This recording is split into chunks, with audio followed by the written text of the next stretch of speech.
Like, I remember my soccer coach, we did tryouts and like I killed it and I made for like a really good goalie. And he was like, you know what? You performed really, really Thanks, well. And I'm Tiny. like, oh, yay. He's like, you'll make a fine goalie. Well, I'm surprised you can be so well though. I was waiting for it. I was like, for an Asian. Yeah, right? It's like you can really keep your eye on the ball for an Asian. Like, ah! He had to ruin it. He was onto something and then he ruined it. Wait, you played soccer? That just like registered. That's so cool. I was very much a jock growing up. Oh, I did a lot of sports until high school. I was a soccer player for like 10 years, I think. Maybe more. What position? I played defense. I was super fast. And when I was little, or like up until middle school, I took it really seriously. I was like on this travel team or whatever. I don't even know how all that shit works. Honestly, probably travel teams are just people that pay more money. Who knows? But we would go like 2 or 3 hours to tournaments out of state in the morning, on like 5 in the morning on a Saturday. And then in high school, I didn't want to do any like sports that had to do with my high school team, so I just did rec and it was fun. But I used to be like super sport person. I would go to sports summer camps and it was awesome. Wait, And you're you so say you cool. have bad I didn't aim. know there was this whole sporty side. And now, Yes, not and now anymore. you walk 4 steps a day. Yeah, that's gone. I have been wanting to go back to soccer though. I'm just literally, it's a stupid thing, but the only thing that's stopping me from playing is when I tie my hair back, I really hate the way my face looks. So I don't want to play soccer because I have to tie my hair back. Well, that's valid. But I want to play again. Eskay, I'm not just saying this, but you would look good even if you were bald. I was like insane at summer camps. I was the queen of my summer camps. Have I ever told you this story? Okay, so wait, the guy rage quit because I have 870 damage. Okay, so every summer, for the entire summer, I would be sent to summer camps. I would be there from like 7 in the morning because my parents had work, 7 in the morning to like 6 p.m. And for a while, I went to the same summer camp. It was this one in Illinois called Sports Camp or something. And it was awesome. I went there for like 6 years straight and had a really cool friend group. I was part of the cool kids. We were the cool kids. And I have so many stories from this summer camp. And like a few of my super long time friends that like I still play video games with are from that camp. Because I got there so early and so late every single day. The camp was only from like 9 a.m. to 3 p.m. So I'd have like 4 hours to kill with the other people that got there early and late every day. We just had like our little area and there wasn't much to do, so we used to do like Pokemon card training. But this kid Noah, That's so fun! yeah. But this kid Noah, let me tell you about Noah. This motherfucker ruined everything. One day, we're like trading, and Noah's dumb. He gives away his Umbreon EX for like a shitty Pikachu card. And he loves it. He's so happy about it. And then some other kid starts going, GGS 3. Take that, Noah, GG. dumbass. You GG. traded a really good card for a GG. really bad one. Bob just slapped And me then- on XD. And then Noah throws a fit. He is so angry. He is so mad. He's crying. The counselors get involved. But he's crying and all this. And then like a huge fit. And the kid won't give it back to him. And then the next day, the counselors make him give it back. And then the next day, Pokemon cards are banned. That motherfucker. No. Noah got Pokemon cards banned for all of us. So we moved on to like Go-Go's. I don't know if you've ever heard of Go-Go's, but they're these like little plastic dudes that you set up on a table and you flick them at each other on each side like you're playing bowling. Yeah, we would like collect them, and then we did like Beyblades too. But the thing is, this Noah kid, every single fun thing that we ever did, Noah would get banned from throwing some like hissy fit. He was a little bitch, alright? No one liked Noah. He had no friends. He would always get stuff banned. And then one day, this was like the most amazing redemption story. I mean, not redemption, like satisfying story ever. But Noah goes to the bathroom with the cool counselor. Our cool counselor, his name was Eric. He was like the youngest one. He goes to the bathroom and then they come back, but it's only Eric. Noah isn't there. And everyone's like, uh-oh. And then Eric's like to the other counselors, guys, I need to pull you apart. Or like, I need to pull you aside. I have something to tell you about. And then they all go except one. One counselor's watching over us. 3 counselors went to the bathroom with Noah. And everyone's like, oh shit. Oh fuck, what did Noah do? And then it was Eric that stayed for some reason. And he's like, guys, Noah shit on the floor. Noah! Noah shit on the floor. He missed the toilet. He was in the stall shitting and he missed the toilet. How do you miss? How do you miss? How do you miss at point blank? And then we never saw him again. Pokemon cards, and then on your other games, Stay close. it's on the floor. And then he never comes back after that. Oh my WTF top 20. god. Right next to you. Fucking Noah, I hate that kid. This is also the camp where I popped my eardrum twice. LOL. Yeah, so there was like... Oh, it's also the camp where I fell 12 foot onto concrete. I used to get injured a lot when I was a kid because I was so active and had like no regard for my well-being. Oh my gosh, I can tell you so many injury stories. Okay. Do you want to hear my injury stories? I'll talk for like 20 minutes straight. I'm I just would love warning to you. hear. Okay. I also have camp stories to share. Okay, let's see. LOL. I popped my eardrum. It used to be a thing that like the deepest end of the pool was 12.5 feet at that camp, which is pretty fucking deep. And we would have like a competition to see who can touch the bottom. Because like honestly, touching the bottom of a pool that's 12.5 feet deep is pretty impressive, especially when you're like 8.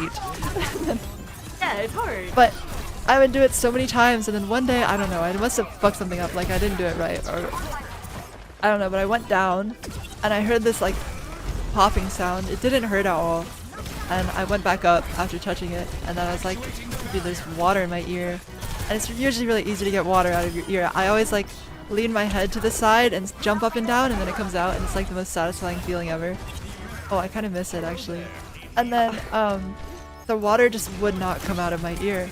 And I went home and I was like, y'all, I have water in my ear to my parents, and we tried so many different things to get rid of it, and like none of it worked. We did this weird stuff with a hairdryer and all this, like nothing was working.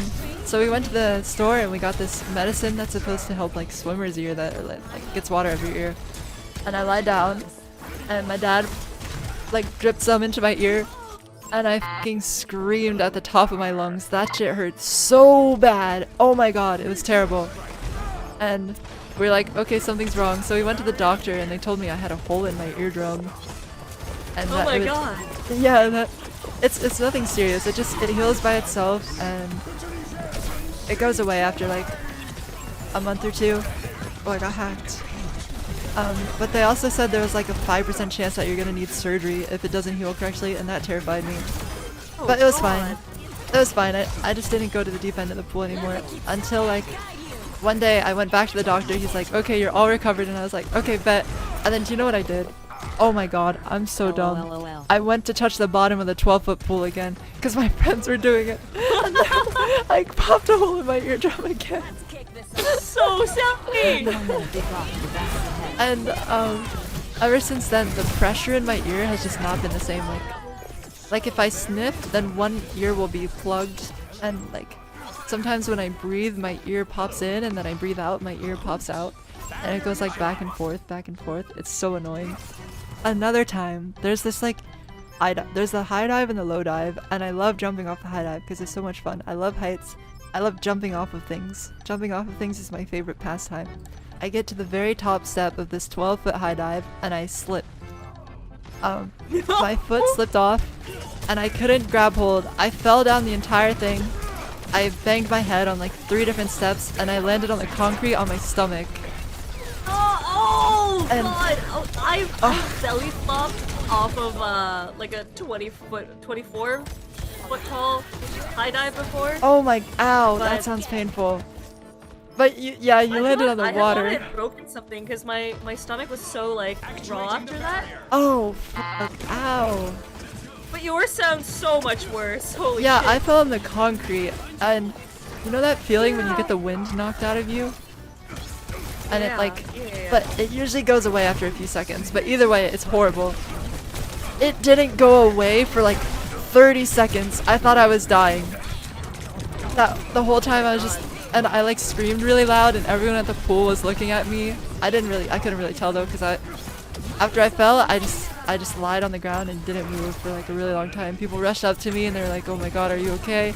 I'm gonna ask you a bunch of questions. The ambulance came and they were like checking me for concussions and all this shit, and then I had to ride in the ambulance to the thing. I was like barely conscious. And then I still have the scar on my chin. They gave me glue. I literally didn't break anything. I was completely fine. I just had bruised ribs and stitches on my chin. But that was fucking crazy. Oh, and it was the second week of me being at that camp. So I was a new kid.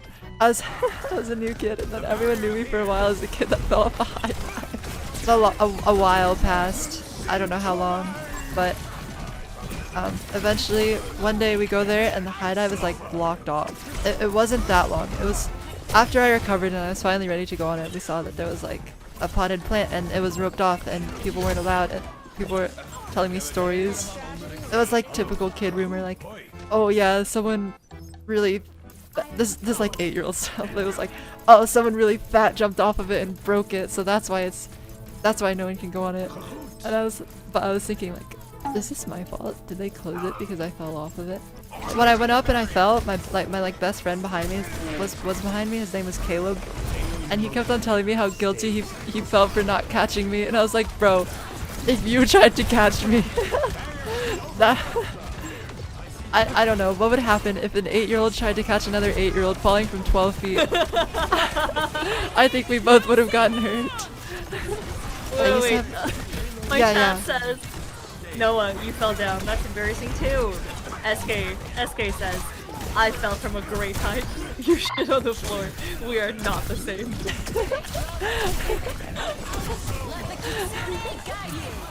Frickin' Noah. Hate that guy.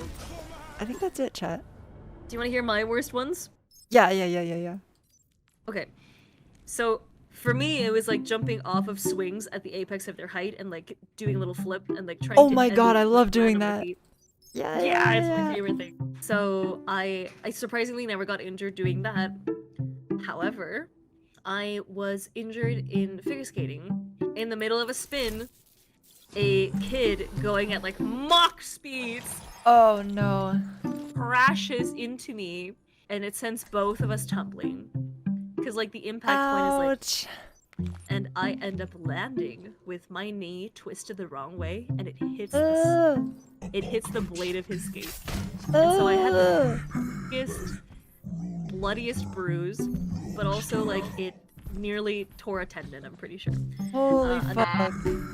Another time I was cycling to see an ex-girlfriend.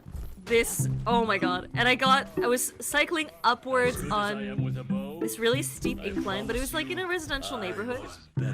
And a pickup truck fucking rear ends me as I'm on my bike. What? It doesn't even stop. Oh my, it just, what the fuck? It's funny, all your injuries are not your fault, and all of my injuries are very much my fault. Oh my god, that ex was like my first ex, but so goddamn abusive. You know what she said after this? Did she say, oh my god, are you okay? Let me come and help you? She was like, why are you so late? Holy shit! I was trying to think of like the worst reaction you could possibly have to that, and that probably is it, actually. Right? Oh my god. Oh, I have more camp stories. Oh my gosh.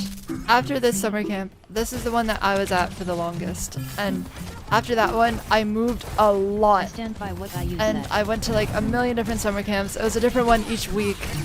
Like YMCA summer camps, all this, and then eventually I figured it out. I figured out how to join the cool kid group as fast as possible. I went to this is like the last summer camp that I ever went to, and I was like, I'm gonna try it. Let me see if I can get in the cool kid group. It was literally the first day I was there, and we were playing Cross the Creek. You know the game where they set two jump ropes apart, and then like everyone that makes it goes back to the beginning, and then they move the jump ropes further apart. Like, if you don't make it, you get eliminated, and then it goes down to one person and they're the winner. I was like insanely good at jumping. Like, jumping was my thing. I could jump up to things that were at like my shoulders. Every time two people cross, they increase the distance of the jump ropes between each other. And we increased the distance between these jump ropes like 5 times, just the two of us, after everyone had already been eliminated. I fucking lost. And so I was mad, and I was like, I told his goons, I told the other kids in the cool kid group that I let him win. And like the most smug, like silent thing. And they were like, oh my god, Riley, she said she let you win. And like announced it to the whole camp, and it was like a movie. It was like, everyone was like, oh my god, she said she let him win. And he was like, oh yeah. And then, so we played again, and and it comes down to just us two, and we go to 5 things again, and then I fucking beat him. I beat him. Fariha, I beat him. And everyone was like, oh, oh. And then after that, I was part of the cool kid group. I was part of the cool kids group on the first day. And don't tell him, don't tell anyone, but I didn't actually let him win. I got owned. I was just saying that.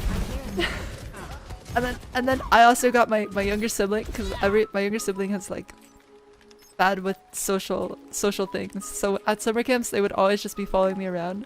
And I was like, this is my younger sibling. And the cool kid groups are always like the oldest ones. So my younger sibling was like 9, and everyone was like 12 or 13. I got my 9-year-old sibling into the cool kid group with me. It was badass. This is actually the peak of my life, probably the coolest thing I've ever done.